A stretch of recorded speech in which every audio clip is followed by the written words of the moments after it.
We're striving to be the best version of ourselves, and that's what 6Throne represents. Here, it's more than a haircut. It always has been. What's up, guys? Dom here from 6Throne. I'm sitting here with Brian Klock, the one and only from Klock Werks. Just a couple questions for you, Brian. You've been my client for a little while. I've cut your hair a few times. Gave your son his first haircut. Yes.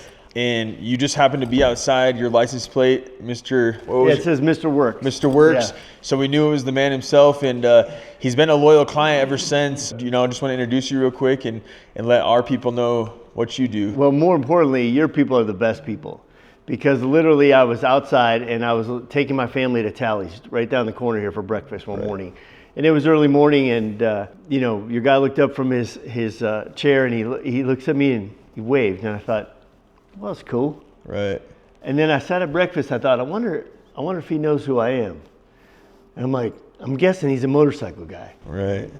And so I literally walked in after I got done, you know, eating, and introduced myself. He indeed was a motorcycle guy, and I love that part. And you know, one of the things I always say is relationships are everything. I came in, he introduced me to you, you introduced me to the rest of your team, your brother, everybody, you know, and so even this morning when I was getting my haircut in here, right? Guy walks in, says, hey Willie, how you doing, Willie? And everybody's friendly, right? So instantly you feel like this is the place I belong. 6Throne is the place I belong. Yeah. And I'm watching a guy come in and goes, I want to do something different today. And I thought, yeah, I kind of want to do something different today too. You know, I'm like, just go ahead and shave it down. The trust is there. Yeah, no, and so it's like, I trust you to make me look good, right? And I know that's a huge undertaking. For sure. Because I mean, I don't look good, but he makes me look good. And so, but there's something about getting your hair cut and just the visceral feeling of even the smells and all the things that happen and hearing that buzzing, and to be in a proper barbershop, there's just nothing greater. Yeah. And so even Cargo, when I said on Saturday I was coming out here, he's like, we're gonna go get our haircut by Tom? And I mean, awesome. You know, he's 3.5. Is one time he's had a haircut, you know. Yeah, that was one thing that was really important to me when I first opened, was making sure the environment felt welcoming, you know what I mean? Because I mean, even before I was a barber, you'd walk into a random barbershop and, you know, sometimes it's not the most friendly, you know, you got 5, 6, 7 dudes staring at you, and maybe you have to, you know, ask for a haircut or whatever. So that's one of our rules here, is we want to make everyone feel like family and feel welcome, a lot like you do with your team. And you guys are really good at what you do. And the next question I had for you would be, coming from South Dakota, being from South Dakota, how did you do what you did? What do you think was the biggest thing that helped you? Because, you know, a lot of people in any industry, being from South Dakota, even myself, when I first started a business here, I'm like, dang, do you think I could charge more than $20 for a haircut? Do you think I can actually maybe cut a celebrity, or do you think I can build a big clientele? Because you have that dream, but you're not quite sure in a smaller town. And you're from Mitchell, right? Yeah. Like that's even smaller than Rapid. I'm originally from Emory. Right. So 350 people and 14 kids in my class. And you did it. Yeah. So what piece of advice would you give? I think when you turn the corner and you realize that, you know, where I'm at is just as good as anywhere. Right. And so what I told my kids, I said, you know, you can chase your dream from anywhere. Like there's planes that leave Rapid City that will go to Bora Bora, that will go to Los Angeles, that will go to South Africa, wherever you want to go. But it's always so great to come home. Mm-hmm. But you have to embrace home. Right. And so I embrace South Dakota. I love living here. I love the people here. And I think now a lot of people in the nation are starting to love the people here. Right. You've seen Rapid City grow, you know, incredibly. My brother's a realtor out here, and it's happening. I mean, there's nothing like the beauty of the Black Hills. Yeah. And so if you just own it, you can chase it from here. Don't let it stop you. Nothing. Right. Nothing to stop you, because you do cut celebrities' hairs. You know, you do come in, and people come here for a concert. They're going to play a concert in Rapid, but before they go, they want to get cleaned up at 6Throne. Right. Yep. It's a real thing. Yep. And Instagram and Facebook have allowed us to break down those barriers, because it doesn't matter if you live in Qatar and I live over here. I mean, we're talking motorcycles, and I'm sending you a fender or sending you handlebars because we have a conversation. There's we have a relationship. Yeah. You know. Yep.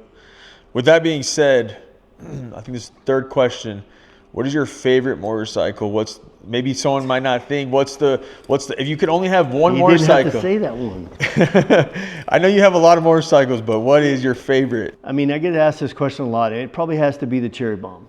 I have a 2004 Softail Springer that it was my first big opportunity in 04, right? I was on the cutting edge. I had done some cool bikes, been on some covers of some magazines. Yeah. And Michael Lichter, who is the world's greatest motorcycle photographer, was doing a exhibition here in Rapid City, and there was 10 guys. Yeah. And it was Willie G. Davidson himself, son of, right? It was Billy Lane from Choppers Inc. It was Indian Larry, Brian Klock, and more. I didn't know I was supposed to be in this event. Right. And so my buddy calls from Puerto Rico and he goes, "Hey, how's your bike coming for the Michael Lichter thing?" I'm like, "What are you talking about? I'm not in that." He goes, "You might want to check the internet, dude. You're in it."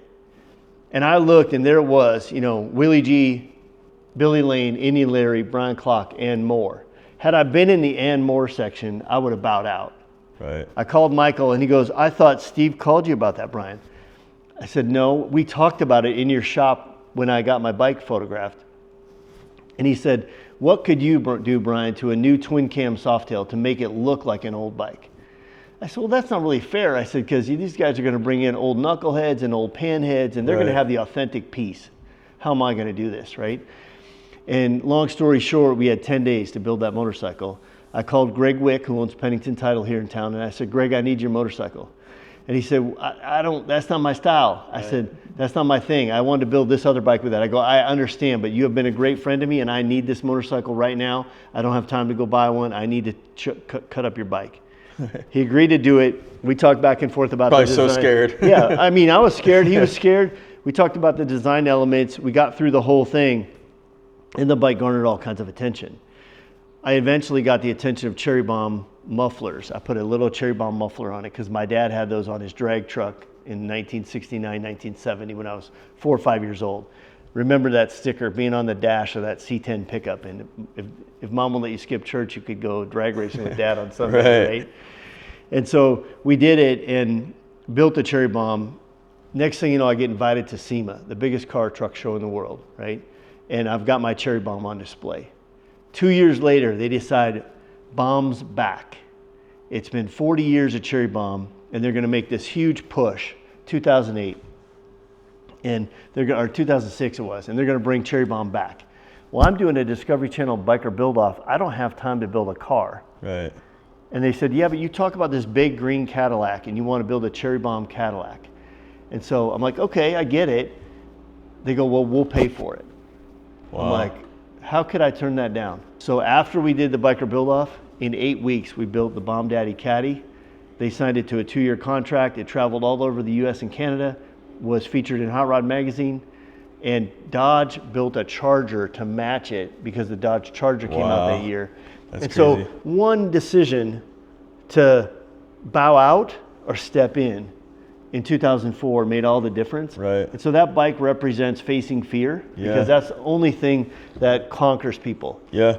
I think you got to reach that little point of, I think every single time I've ever been scared or been in fear, it's been the best decision, and I think you got to really live there. Like you said, is really live in that moment. Because if you don't, then you're never going to have that big opportunity. I was nervous to ask you to do this right now, but who knows what this is going to turn into, you know what I mean? Yeah. If you don't have the butterflies, you're not living right on the edge. You need to have those butterflies. It's a good anxious. It's a good nervous. Yeah. Just embrace it. And For sure. As a little kid, you get pushed in the corner and you're afraid of the playground bully because of fear.